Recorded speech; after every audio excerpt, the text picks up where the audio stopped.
this is the second in a series of videos I'm planning on doing, entitled Today My Favourite Beatles Album Is, ? And the previous one was A Hard Day's Night. Now this one I'm doing today, I've been recently playing and I think, wow, this is great. I think this is my favourite album for today. Came out December 1964. I think there was 4 cover versions. Again, similar to Hard Day's Night, and the primary writer was John Lennon.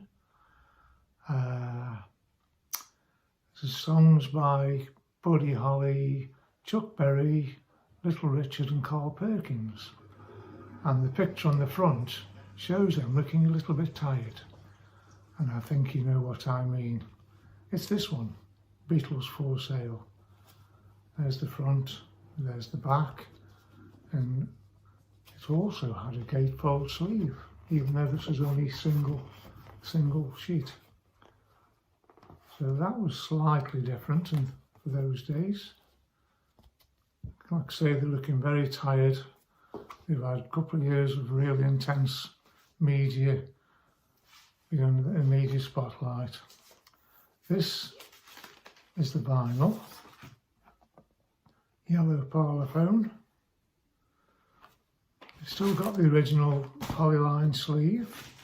Now I think I bought this album, I'm not sure now, but I've got a memory of playing this album one morning in August, school holidays, and my dad's newspaper was face down in front of me. I remember just picking the newspaper up, turning it over, and it was the headline which announced the death of Brian Epstein. So that was, a bit of a shock. So I've got that memory of playing this album at that point. Don't know if that's the case, but that's the memory I've got. I was definitely playing a Beatles album at that moment. I turned the paper over. Anyway, back to this album. I think it's really, really good. Maybe it's overlooked, as are maybe the earlier albums, but I think they stand up really well. I think you've got to look at the Beatles albums as a whole, not just 66 to 70 or whatever, This album really does stand up very, very well. No singles on this one, but I think 8 Days a Week was going to be a single in this country, and then they chose, from the same sessions, they did I Feel Fine and She's a Woman.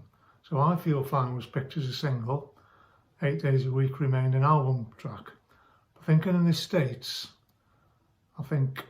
yes it was, 8 Days a Week was a single in the US. I think the US equivalent of this album was Beatles 65. I think this didn't really come out in the States till the CD was released in 87. So yeah, so it starts off with No Reply, very dark themes, and I'm a Loser, again, dark. Babies in Black, then we kick in with Rock and Roll Music, Chuck Berry cover. I'll Follow the Sun, which is a nice song from Paul. Now I think this is one of the least popular songs of all the Beatles catalogue, and it's Mr. Moonlight. And I must admit, I'm not keen on Mr. Moonlight. And it finishes off with Kansas City, great rocker with Paul on vocals. Flip over to side 2, we've got 8 Days a Week, Lennon McCartney original. It says here, John and Paul, occasionally George, vocals. Words of Love, by the Buddy Holly song. Some nice little guitar picking from George on that one. And the next one is Honey Don't, which Ringo sings. Carl Perkins song, yep. Every Little Thing. Now that was a slightly different song for them because they got the timpani drums. Now another dark one, or slightly not in the bright love theme, which they were doing prior to this album, I Don't Want to Spoil the Party. And the next one is What You Doing? Lennon McCartney. Maybe that's a bit of a substandard filler type song from them, but it was okay though, still okay. And it finishes off by the brilliant Everybody's Trying to Be My Baby, sung by George, wrote by Carl Perkins.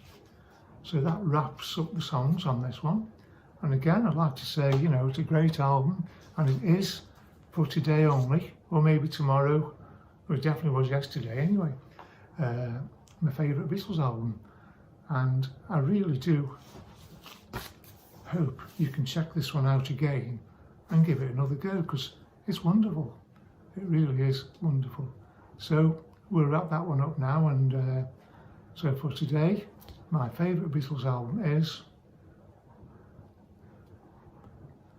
this one, and let's hope the YouTube algorithm is a bit more kind to me today.